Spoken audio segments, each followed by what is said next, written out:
आज शिव शक्ति महिला मंडल के संरक्षिका उर्मिला अग्रवाल ने मनीषा के मामले में प्रशासन को दोषी ठहराया। कहा कि प्रशासन अपना असली चेहरा सामने दिखा रहा है। उर्मिला अग्रवाल ने बच्चों के माता पिता से अनुरोध किया कि वे अपने बच्चों को अच्छी शिक्षा दें, जिससे अपनी सुरक्षा महिला खुद कर सकें। उर्मिला अग्रवाल ने कहा कि सरकार जांच करने के बाद ही अपना फैसला सुनाए और पीड़ित परिवार को इंसाफ दिलाने की मांग की। नाम बताइए अपना। शिव शक्ति महिला मंडल की संरक्षिका उर्मिला अग्रवाल। मैडम, हाथरस वाला मामला है मनीषा की, जो अब तो उसको इंसाफ नहीं मिल पाया। कई ऐसे विपक्षी लोग हैं जो बार बार अपना धरना दे के उनको बरकरार रहे हैं, पीड़ित को गर्म कर रहे हैं। क्या संकेत देना चाहेंगे, क्यों कर रहे हैं ये लोग? क्या अपनी राजनीतिक तत्व को अपनाना चाह रहे हैं? इस मामले में राजनीति दूर रहे तो ज़्यादा अच्छा है, क्योंकि देखो राजनीति में कुछ नहीं रखा है, उनका कुछ नहीं गया। जिसकी बेटी गई है उससे पूछा जाए कि उससे कितना दुख है। और शिव शक्ति महिला मंडल हर महिला के उत्पीड़न के साथ है और रहता भी है और रहेगा भी। लेकिन इसके साथ जो भी हुआ है वो गलत हुआ है। अगर इसकी तहकीकात अच्छी तरह से सरकार कराए, जिससे कि पता लग जाए कि दोषी कौन है, और जो भी दोषी है उसे कड़ी से कड़ी सजा दी जाए। बिल्कुल मैडम, विपक्ष जो है वहाँ पर तांडव कर रहा है, लोगों को उपद्रव मचाया जा रहा है उन विपक्ष द्वारा। कभी नेताओं को वहाँ पर भेज रहे हैं, कभी किसी संगठन को भेज रहे हैं, भीमसेना को और बजरंग दल, तमाम लोग वहाँ संगठन दे रहे हैं।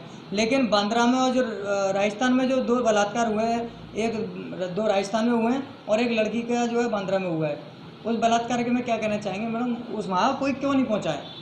नहीं, जैसे यहाँ हाथरस में इतना उपद्रव हो रहा है तो वहाँ उन बिटियाओं की भी जानकारी लेनी चाहिए और पता करना चाहिए कि उनके साथ भी किस तरह से क्या हुआ है। ये बहुत गलत है कि एक के लिए तो इतना उपद्रव मचाया जा रहा है और जो 3 बेटियों के साथ हुआ है उनकी आज तक कोई सुनवाई भी नहीं है। पर लेकिन मेरी सरकार से यही गुजारिश है, राजस्थान की हो या महाराष्ट्र की हो या उत्तर प्रदेश की हो, जो हकीकत है उसी का सामना करें और उसी का न्याय करें।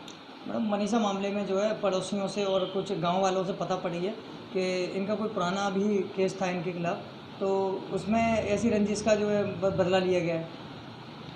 नहीं, बदला मेरी समझ से बदला नहीं लेना चाहिए। देखो आखिर उनकी बेटी है और अगर इस तरह से बेटी को लेके बदला लिया जा रहा तो बहुत गलत है, क्योंकि एक इज्जत होती है बेटी अपने घर की, उसे इतना उछाला जा रहा है कि जैसे कि लग रहा है कि जैसे कि बेटी ना होकर कोई सामान था तो वो सामान हमारा टूट गया। ऐसा नहीं करना चाहिए। मैडम, बहुत सारी बेटियां हैं, माँ बाप को क्या है ऐसा उन पर ध्यान देना चाहिए, एहतियात बरतनी चाहिए जो अपनी बेटियों को रोक सकें। आजकल जो माहौल जो चल रहा है, माँ बेटियों को छोड़ दिया जाता है, चले जाओ अपने पढ़ाई अपनी जैसे करना, अपनी जिम्मेदारियों को संभालें। लेकिन माँ बाप की भी कुछ जिम्मेदारी बनती है, उनको संभालें। माँ बाप की जिम्मेदारी है, माँ बाप को हर समय तो पीछे नहीं रह सकती है, क्योंकि आज कंधे से कंधे मिलाने वाला समय आ गया है। हमारी सरकार भी कहती है बेटी और बेटा में कोई अंतर नहीं है, और हम भी समझते हैं हाँ बेटी पढ़ी लिखी होती है तो हमारे लिए बहुत अच्छा होता है। कभी कोई ऐसी दुर्घटना हो जाती है तो अपने पैरों पर खड़े होकर अपने परिवार को चला लेती है। पर लेकिन उसके साथ साथ माँ बाप को यह ध्यान रहना चाहिए, आज हमारी बेटी को जब हम इतना खर्चा नहीं दे रहे हैं, इतना बढ़िया बढ़िया कपड़े पहनने को नहीं दे रहे हैं, तो ये कहाँ से लेके आ रहे हैं? मोबाइल है, आज मोबाइल हम नहीं दे सकते, 25-25 हज़ार के उनके हाथ में मोबाइल होते हैं, तो उन्हें इस चीज़ से पता लगाना चाहिए कि कम से कम ये मोबाइल कहाँ से रहे। 14 तारीख का मामला था, इस बात का बलात्कार का या रीढ़ की हड्डी टूटने का, जीभ कटने का जो फर्जी बात है हुई थी लोगों द्वारा, लेकिन 20 तारीख को पता पड़ रही है उसका बलात्कार हुआ है। क्यों इतनी देरी क्यों कर रही है प्रशासन और सरकार शासन?